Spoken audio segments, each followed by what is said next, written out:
네, 안녕하십니까. 자, 우리 제 생각에 이제 오늘은 제 42강 할 차례입니다. 조세의 기착 분석, 일반 균형 분석 거의 막바지에 왔는데 그 마무리 이제 하고 다음 장으로 넘어가도록 하겠습니다. 조세 기착의 이제 일반 균형 기착 분석에 일반 균형 기착 분석에 앞에 우리 앞 시간에 하셨습니까? 첫째가 이제 개별 물품세 기착 분석, 개별 물품세 기착 분석, 그다음 일반 물품세 기착 분석 이렇게 했죠. 가정은 X제, Y제가 있고 여기 노동과 자본이 사용되고 여기 노동과 자본이 사용되고요. 이렇게. 단 X제는 이걸 잘 봐야 됩니다. X제는 노동을 상대적으로 많이 사용하는 노동집약제. X제는 노동집약제고요. 요거는 이제 Y는 자본을 상대적으로 많이 이용하는 자본집약제입니다. 요 가정을 잘 봐야 돼요. 시험에는 또 출제자가 요걸 자본집약, 요걸 노동집약 이렇게 출제할 수도 있습니다. 그러니까 그걸 정확하게 가정이 어떻게 되어 있는지 정확하게 파악을 해서 기억을 해 두셔야 됩니다. 저는 이 X제가 노동집약이고 노동을 상대적으로 많이 사용하는, 이거는 이제 자본을 상대적으로 많이 사용하는 자본집약제라고 가정하고 우리가 이제 분석하고 있죠. 지난 시간에 이제 개별 물품세는 요 두 제야 중에 X제만 과세하는 물품세고요. 일반 물품세는 두 제야 모두의 동일 비율의 물품세가 부과된 우리 이제 부가치세처럼 그런 거 이제 했습니다. 그럼 오늘은 이제 요소소득가세입니다. 요소소득세. 그 중에 이제 개별 요소소득세 기착분석입니다. 개별 요소소득세 기착. 그럼 개별 요소는 이제 요소가 이제 노동에 대한 소득, 임금 소득세나 자본에 대한 이제 소득인 이자 소득세거든요. 그것도 이제 저는 이렇게 하겠습니다. 자본 소득세, 그러니까 노동 소득세는 말고 자본 요소 소득세인데요. 개별이니까 여기 자본에는 요소 소득세가 없고 요 자본, X제에 사용되는 여기만, 자본 소득인 여기만 이자 소득세가 부과되는 걸로 가정하겠습니다. 여기. 자, 요 자본들에 X에 사용되는 자본 소득, 이자 소득이겠죠. 요 소득에만 과세하는 겁니다. 그게 개별 요소 소득까지입니다. 그렇게 가정을 하고, 요런 거를 풀 때는 문제가 나오잖아요. 그러니까 출제자가 이런 이제 가정을 해줍니다. 뭐 X제, Y제 있고 노동집약, 자본집약, 그다음에 여기에 요소소득가세는 어디에만 과세한다. 이렇게 언급을 해서 출제를 하거든요. 그래서 요 가정 같은 걸 잘 봐야 돼요. 무조건 이 결과가 무조건 같아지는 건 아니거든요. 요 가정에 의해서 이렇게 답이 나오는 거니까 잘 보시고 해야 됩니다. 이 상황 설정을. 그러니까 여기는 과세를 안 하고요. 요 자본에는, 요 Y에 사용되는 자본에는 과세를 안 하고 X에 사용되는 자본에만 요소소득세가 부과되는 겁니다. 그걸 이제 개별 요소소득세다. 자, 그러면 첫째, 사용척 측면, 전전 쪽이죠. 사용척 쪽이 전전 쪽으로 결과는 어찌 되는가? 전전은 이제 우리나라 국민들 중에 X 소비자와 Y 소비자 쪽이죠. 그럼 이걸 우리 이제 물품수 쪽에도 했잖아요. 여기 과세되고 여기는 과세 안 되니까 당연히 X제가 비싸지겠죠. Y는 상대적으로 싸지겠죠. 그죠? 이거는 과세 안 됐잖아. 과세 하나도 안 되고 이거는 요 자본에 과세되니까 여기 비싸질 거 아닙니까? 그래서 하여튼 이 사용척 전전 쪽은 재화의 가격에 관련되어 있거든요. 그래서 그 소비자, X제 소비자, Y제 소비자 쪽으로의 정가거든요. 그러니까 뭐가 비싸지는지, 이 두 개 중에 뭐가 비싸지는지 그걸 따지면 됩니다. 그래서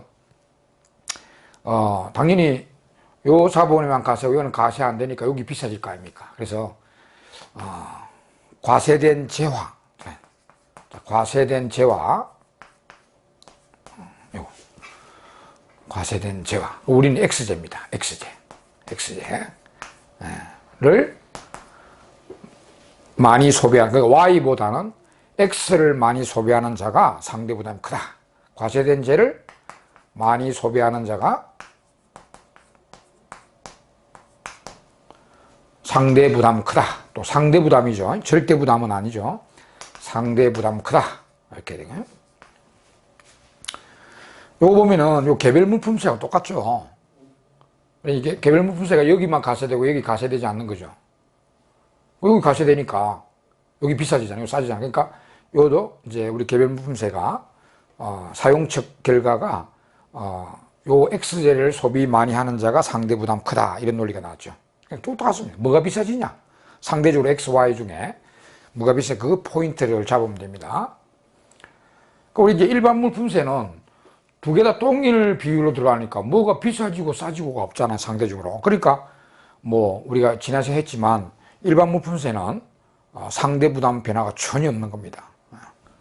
그래서 이 개별 물품세는 우리가 이제 했단 말이죠.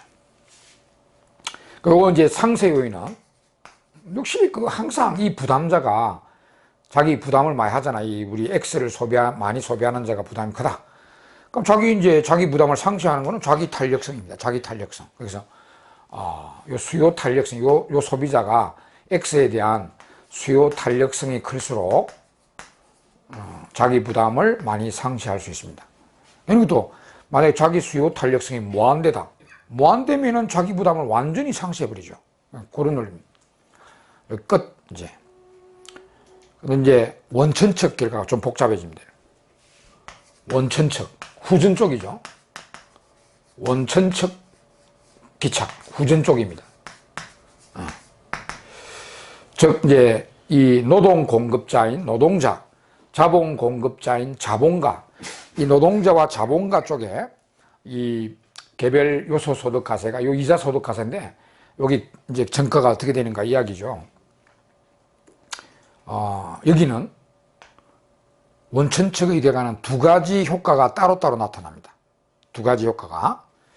일단 첫째는요, 이 개별 물품세에서 배운 것처럼 개별 물품세 쪽이 이제 원천측 결과가 여기 가세됐으니까 이 가세된 재화의 집약 사용 요소, 즉 노동이죠.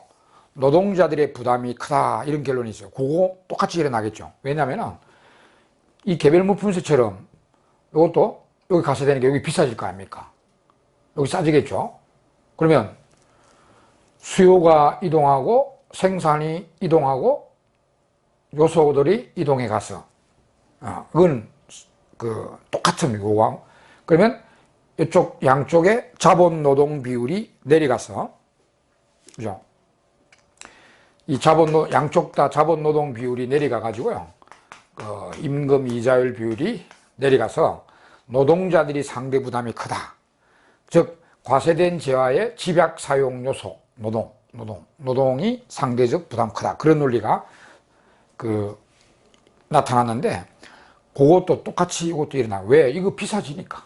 그러니까 그걸 우리가 이제 산출 효과라 그래요. 산출 효과. 우리 여기서 개별 물품세의 그 원천 후전 쪽의 결과를 산출 효과라 합니다. 산출 효과 그대로 일어납니다. 이거 그대로 일어나요. 산출 효과라는 거는 금방 있죠. 이게 비싸고 싸기니까 요번 가세되고 이는 가세 안 됐잖아요. 그러니까 여기 비싸지고 싸지니까 수요가 이동해 가고 그럼 산출이 이동해 가고 생산이 이동하고 그럼 노동도 이동, 자본도 이동 이렇게 이동함으로써 양쪽 다 X, Y 모두 자본 노동 비율이 내려갑니다. 내려가니까 이제 임금 이자율 비율이 내려가죠. 거꾸로 뒤집어 나오니까 같은 화살표가 들어가는 거예요. 여기 보면은 여기 내려간다는 거는 노동이 상대적으로 풍부해지죠. 그러면 풍부해지면 임금이 상대적으로 열악해집니다. 여기 열악해지니까 여기 또 비율이 내려가는 거죠, 이렇게. 그러면 이 노동자들의 부담이 크다, 이런 논리입니다. 그래서 그거는 요 개별 물품세 공부했기 때문에 그거가 똑같이 생각하면 돼요. 그래서 볼까요? 자, 과세된 재화, 즉 우리는 X제죠. X제. 예. 집약 사용 요소, 여기 우리 노동이죠. 우리가 가정한 거는 노동. 집약 사용 요소, 노동 공급자가 상대 부담 크다, 이런 논리죠. 여러분, 공부가 이제 복잡한데,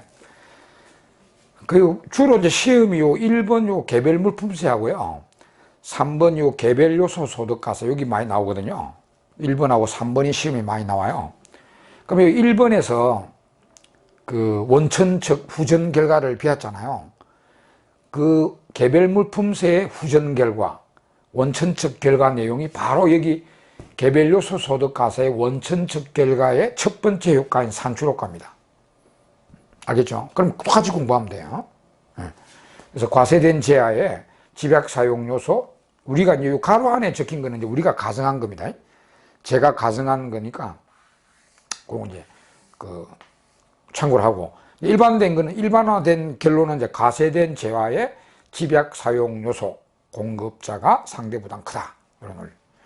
요건 뭐 우리 이제 이 상세 요인은 뭐 요 사람의 요소 공급 탄력성이 클수록 상쇄됩니다. 이 노동자인데 요소 공급 탄력성이 클수록 상쇄가 되고요. 그 다음에 이건 가중 요인도 있죠. 우리 세 개. 가중 요인. 자, 가중 요인 세 개 있었죠. 여러분 지난 시간에 했기 때문에 외워두셨죠? 가중 요인은 세 개나 있죠. 요소 집약도 차가 클수록 요거 하나고, 둘째는 요 X제가 비싸지면서 이런 현상이 벌어지잖아. 그러니까 X제 수요 탄력성이 클수록, 그 X제 수요 탄력성이 크다는 거는 그만큼 여기 비싸지니까 이제 수요가 더 많이 이동하고 더 많은, 이게 더 크게 일어난다는 거죠. 그래서 X제 그냥 가세된 저항, X제 수요 탄력성이 클수록 이거요. 그 다음 세 번째는 이제 요소 대체 탄력성은 적을수록이죠. 요소 대체 탄력성은 적을수록, 이렇게. 요소 대체 탄력성은 적을수록, 그렇죠. 요거 이제 앞에 요거 다 했잖아요. 개별 물품세에서. 요건 그대로 요 개별 물품세 후전 결과하고 똑같습니다. 이 산출효과는. 상세 요인도 똑같고, 가중 요인도 세 개 똑같고, 결과도 똑같습니다. 근데 이제 이게 특별한 게, 이 개별 요소 소득가세는 원천적의 결과가 이 산출효과 외에 또 다른 효과가 일어납니다. 여기서는 전혀 일어나지 않았던 효과입니다. 바로 요소 대체 효과라는 효과입니다.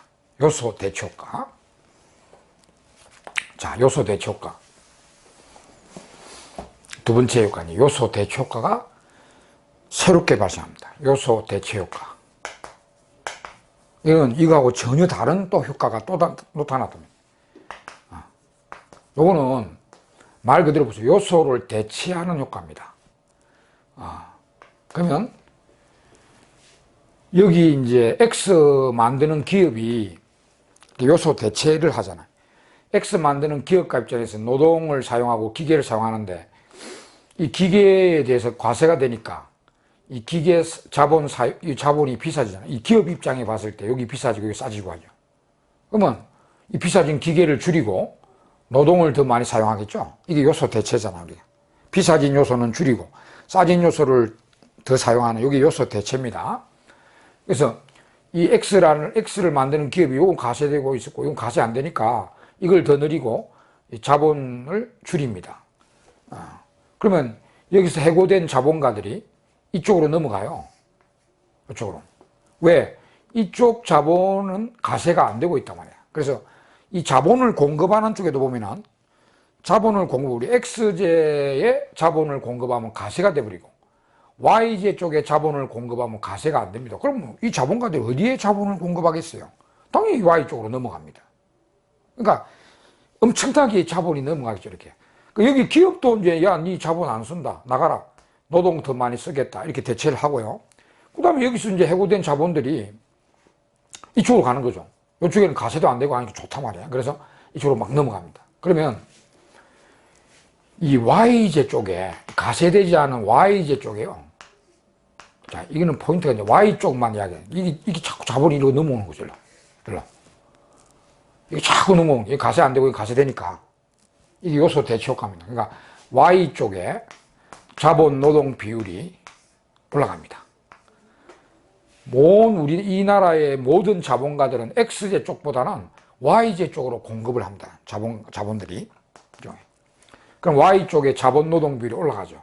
그러면 Y 쪽에 이 임금 이자율 비율이 올라가게 되죠.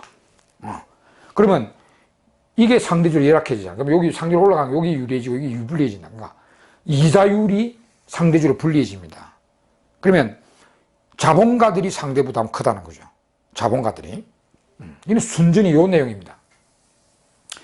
이쪽 자본이 이쪽 자본으로 자꾸 이동함으로써 요거는 대체시켜버리고 또 자본가들도 스스로 이쪽으로 공급을 하면 가세가 안 되니까 이쪽으로 자꾸 넘어가 버려요. 그러니까 이 YJ 쪽에 자본이 많아지기 때문에 이게 올라가기 때문에 이 비율이 올라갑니다. 그럼 여기 이제 상당히 열악해져요. 그래서 이거는 무조건요, 요소 대초과는 과세된 요소 공급자가 부담이 크다는 원리입니다. 무조건. 지금 요 자본에 대한 가세를 했잖아요. 그죠? 자본에 대한 요소 소득 가세죠. 그럼 그 과세된 요소 공급자가 무조건 부담이 크다는 논리가 요소 대초과입니다. 과세된 요소. 즉, 이건 우리의 자본이죠. 자본. 요소 공급자가 부담 크다. 상대 부담 크다. 여기 무조건 결론입니다. 알겠죠? 요거 이제 요거 참고하시면 됩니다. 요런 내용 때문입니다. 과세된 요소. 그럼 우리가 가정한 것은 자본입니다. 과세된 요소 공급자가 무조건 부담이 크다는 게 요소 대초과입니다. 이것도 이제 상세 요인이 있고 가중 요인이 있습니다. 상세 요인은 무조건 요 사람의 공급 탄력성이 크면 상쇄됩니다. 그래서 상세 요인은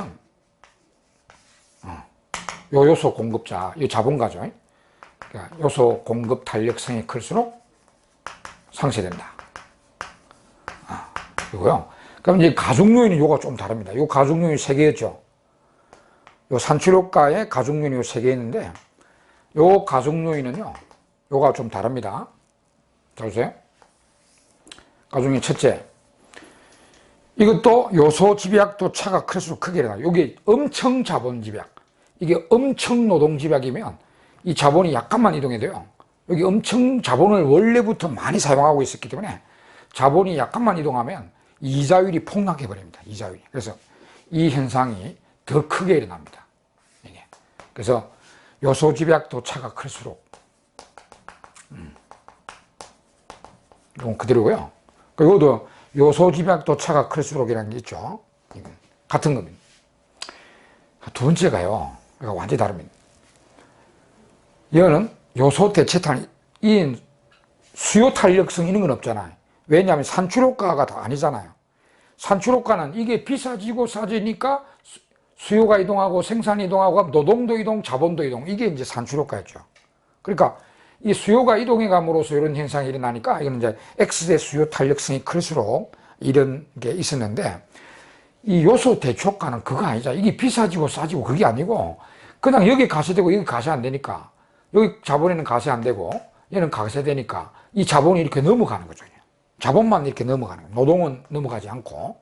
그러니까 이거는 X제 쪽은 요소 간 대체 탄력성이 커야 자본이 많이 이동해 갑니다. 우리 비싸지고 싸지니까 이 X 만드는 기업이 노동을 더 많이 사용하고 기계 자본 설비를 줄이는, 이게 더 많이 일어나야 되겠죠. 그래야 많이 넘어가요. 그래서 X제 요소 대체 탄력성은 클수록입니다. 탄력성은 클수록이고, 그래야 자본이 더 많이 대체가 되거든요. 그 자본이 더 많이 넘어간다는. 그다음 세 번째는 YJ의 요소 대체 탄력성은요. YJ 쪽은 대체 탄력성, 요거는 여기 올라갈수록 여기 크게 올라가면 우리 YJ 쪽의 대체 탄력성이 이렇게 정의되는 거 아닙니까? 여기 원래 요거 변화에 의한 요거 변화가 대체 탄력성이라고 그랬죠. 그러면 여기 적을수록 여기 1% 변화, 그 적을수록 여기 뭐 100% 변하고 여기 만약 1% 변한다면은 이게 탄력성이 0.01인데요. 그럼 우리가 보는 건 요 논리죠. 여기 1% 변할 때 100% 변한 거 거꾸로 보니까 이게 1% 올라가면은 이게 100% 올라간다는 거죠. 그러니까 YJ 쪽의 요소 대체 탄력성은 적을수록입니다. 이거 굉장히 헷갈리죠, 여러분. 이건 이제 여러분 이건 책만 읽어봐 있고는 무슨 내용인가 잘 몰라요. 그래서 강의를 반드시 들어야 되는데 그래서 잘 그 강의를 몇 번 이렇게 반복해서 한번 들어보세요. 그래서 이제 요소 대초가는 요 가중 요인이 이렇게 세 개입니다. 분명히 산출 효과의 가중 요인하고 조금 틀리죠. 네. 틀립니다, 그죠? 이렇게 상세 요인은 무조건 거자, 이 부담이 많다는 이자의 탄력성이 클수록입니다. 그것도 뭐 요 사용측 결과도 이 사람, 이 소비자가 부담이 크다고 했는데 자기 수요 탄력성이 클수록 부담이 상쇄된다. 머리대기. 자, 아시겠죠? 이렇게 틀립니다. 이렇게 비교해서 공부하세요. 헷갈리지 않도록. 그러면 결국 이제 이 개별 요소 소득세 우리 가정한 내용에 뭐 사용측 결과는 끝났고요. 원천측 결과를 보면은 이 산출효과하고 요소 대체효과가 따로따로 나타나거든. 근데 우리가 이제 가정한 거에 의하면 결론이 달라지죠. 여기에서는 이제 과세된 재화의 집약 사용 요소, 노동자죠. 노동자가 부담이 크다는 결론이고요. 여기서는 과세된 요소, 즉 자본가가 부담이 크다는 그런 논리로. 그럼 상반적인 요인이야.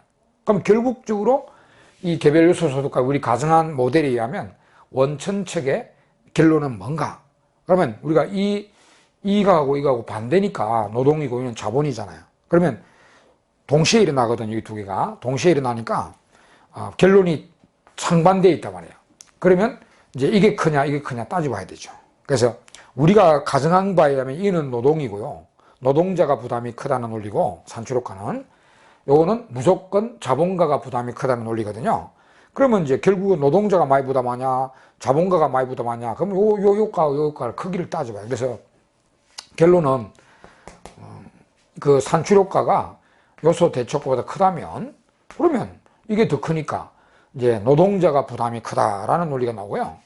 노동자의 상대 부담이 크다. 자본가보다는 노동자의 상대 부담이 크다는 결론이 내려지고요.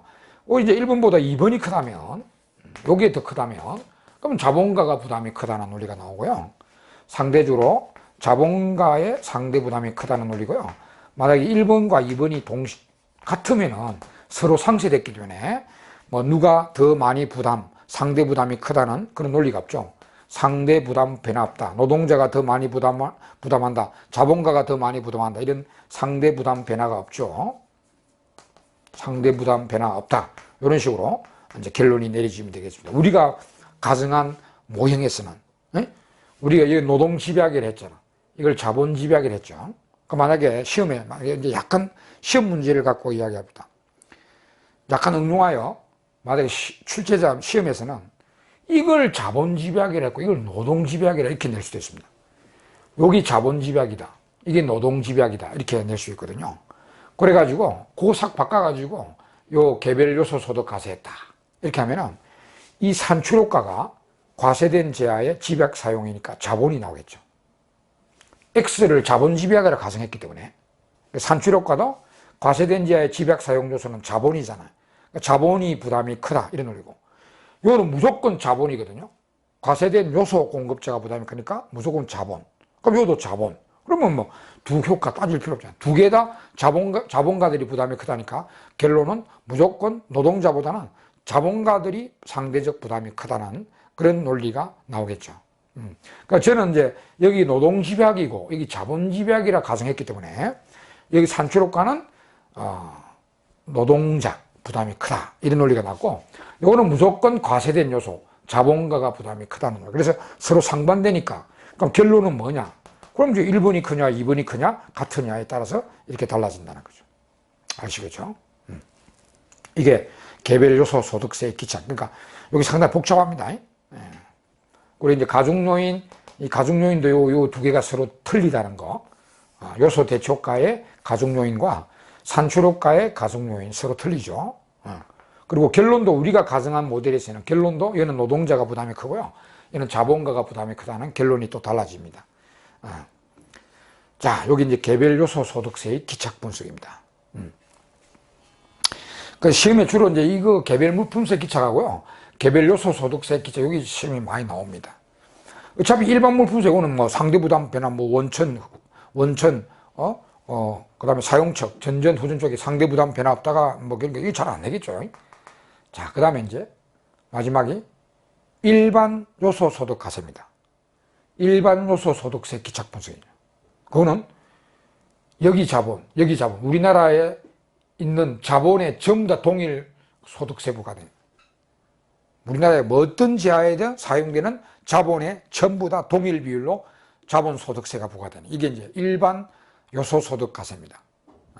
그거는 자, 요거하고 비교를 잘 한번 해보세요. 요거 그대로 남겨두고 이제 정리를 해볼게요.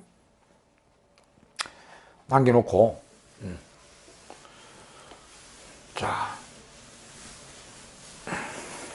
그 네 번째가 일반 요소 소득 과세, 일반 요소 소득 과세 기착.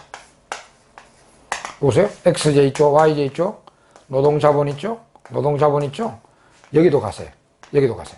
모든 자본의 동일 비율로 과세하는 겁니다.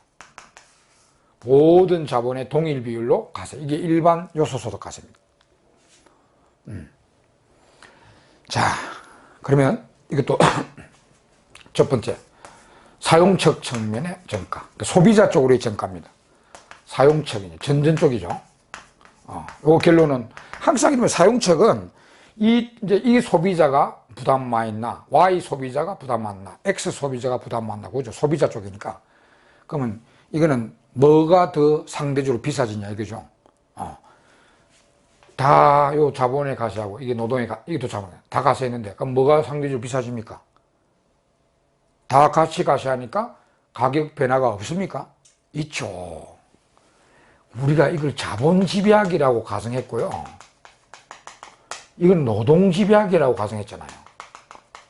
그러니까 동일 소득 과세를 하더라도, 동일 자본 소득 과세를 하더라도 여기에 자본이 훨씬 많이 사용되고 있습니다. 여기에 자본이 훨씬 많이 사용되고 있다. 그러니까 여기 더 비싸지겠죠, 당연히. 네? 여기는 자본은 조금만 있어요. 자본이 조금만 사용되니까 그렇게 많이 비싸지지 않는데, 이거는 엄청난 자본이 사용되고 있는 제하니까 같은 세율로 부과돼도요, 이 자본이 많기 때문에 여기 훨씬 비싸지게 됩니다.